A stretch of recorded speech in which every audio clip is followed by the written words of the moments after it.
Hi everyone, Mr. Tomlinson here again. I'm going to read for you today chapter 15 of Emma Carroll's Secrets of a Sun King. Chapter 14, what happened? Well, the children realised that inside this jar was Tutankhamun's heart, preserved over thousands of years old. They were amazed by this, but they realised that they needed to get this back in order to return and release the curse that's in place. So, this is chapter 15. They've been travelling from Alexandria to Luxor. Okay, chapter 15. Later that morning, we finally arrived in Luxor. The Winter Palace Hotel was a very fancy affair. It stood on the banks of the Nile, like a giant frosted cake, with two sets of wide steps leading up to it, and a turning circle for cabs at the front. It was about as un-grandad-like as any place could be. "It's so swanky, Tulip," I whispered, giving my dusty shoes a fierce wipe on the mat before going inside. "It's the hotel to be staying at," Tulip whispered back. Though she was clearly excited by this, it worried me. With a jar this valuable in my suitcase, experts and archaeologists were the very last type of people I wanted to be around. "Is the Valley of Kings far from here?" I asked. "Only a few miles on the other side of the river," which was better news. A quick wash and a rest in our room, and we'd sneak out when Mrs. Mendoza was working. A few miles wasn't far, we could walk it. Tulip was right about Mr. Ibrahim. When I asked about one of the hotel staff, he confirmed there was no one working here with that name. Not that we needed him now, thankfully. Lysandra had given us the details we'd been after. Tulip was also right about the other hotel guests. The reception area was jam-packed with men in suits, and what with the bare marble floors and the ceilings full of whirling fans, and the place echoed like it did at our school pool on swimming gala day. Everyone seemed to be talking about one thing, the dig. "Carter's got till the Americans start complaining. The grave robbers took all the gold. There's something about the valley, gives me the heebie-jeebies."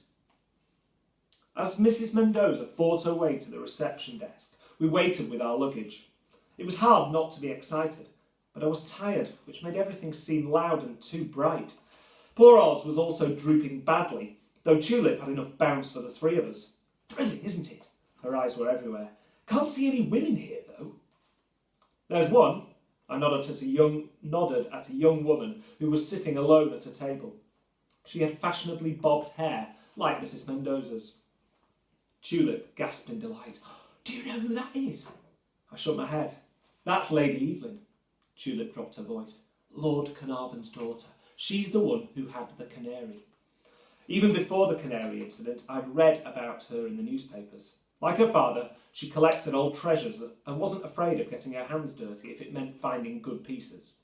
Standing here now, just feet away from such a key person in the Carter dig, didn't exactly steady my nerves. Thankfully, at that moment, Mrs. Mendoza reappeared. Something was wrong. Fanning herself furiously with a piece of paper, she broke the news. "Would you believe it? We can't stay here. Every single room is booked out." "No, Mama, that can't be right," Tulip insisted. I glared at her to shut up and not give the game away. She mouthed back, "I booked it, I swear." But at least she had the good sense to keep quiet. "Oh," Mrs. Mendoza said, almost as an afterthought, "this came for you, Lil." I looked down at the envelope she was handing me, and there it was, a telegram from London. It was signed by Mum, dated 10 o'clock this morning. Nervous, I licked my lips. There was only one reason I could think of that my mum would send a telegram here. Grandad. Don't forget, her granddad's really ill in hospital. I didn't want to open it, but I couldn't bear not to. The others were discussing where to get rooms, so I turned away just long enough to prise open the telegram. "Grandad, glad that you're there. Stop. Doctors say fading. Stop. Says goodbye." I didn't want to cry or collapse in a heap over this lovely marble floor, but right then I felt sure I was about to do both. "What is it, Len?" Tulip looked at me, concerned. "It's not good news," I admitted. Tulip's face fell. "Oh no, he hasn't..." "Not yet," I said quickly before she could say the word, "but he's going to. So we absolutely have to go to the valley today." She understood. Mamma, can we find somewhere pronto, please? Lil and I are rather exhausted. Mr. Ahmed at reception knows a very nice place, said a voice behind us, if you don't mind staying along the river a little way.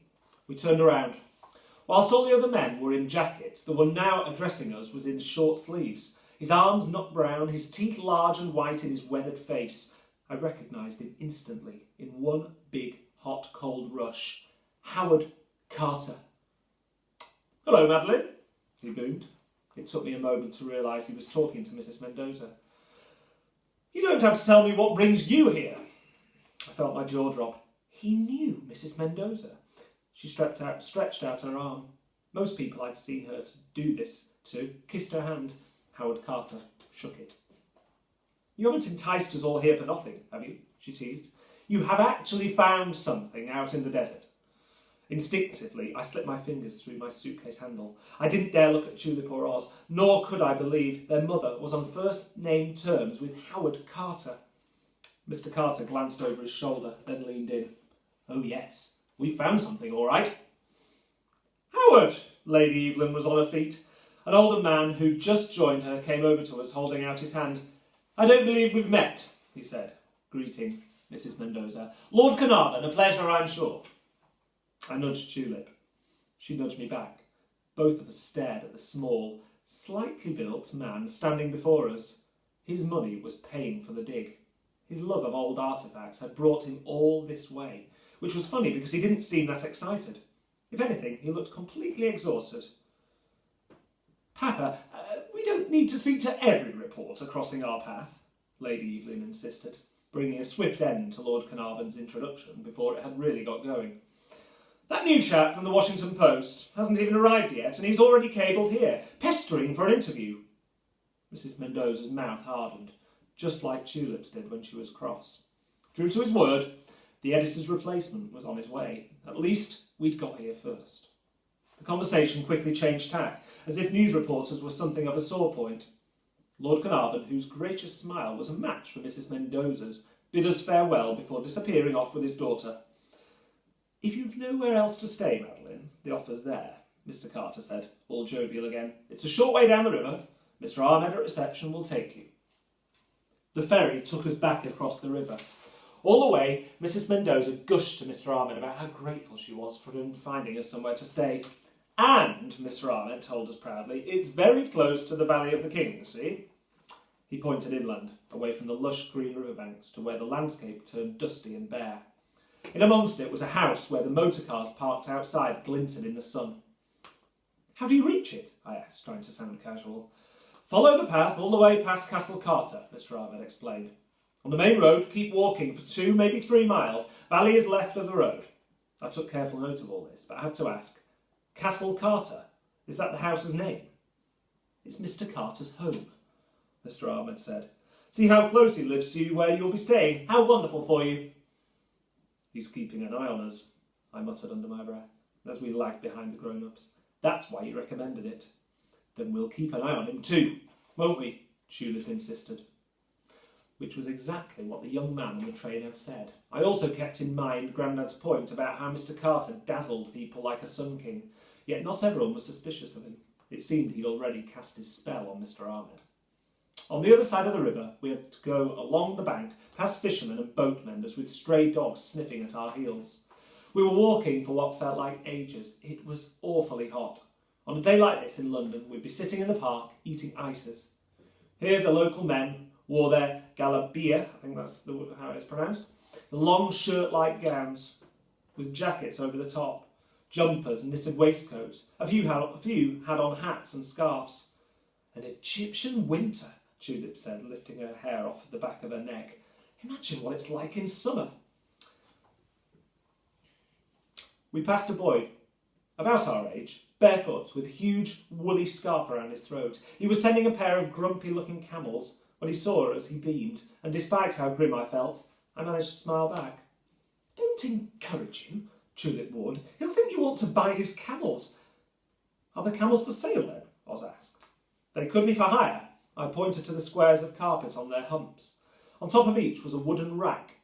That might have been for clinging on to. I couldn't imagine how you'd actually sit on it. Julep fell about laughing at the camel nearest us. Ah, that one looks like you, Oz. Oz didn't see the funny side. Okay, I'm going to leave it there for today. I'll be reading the next part very soon. I hope you've enjoyed that part of Emma Carroll's Secrets of a Sun King. If you have, please don't forget to share, like, subscribe, and I'll see you next time. Bye.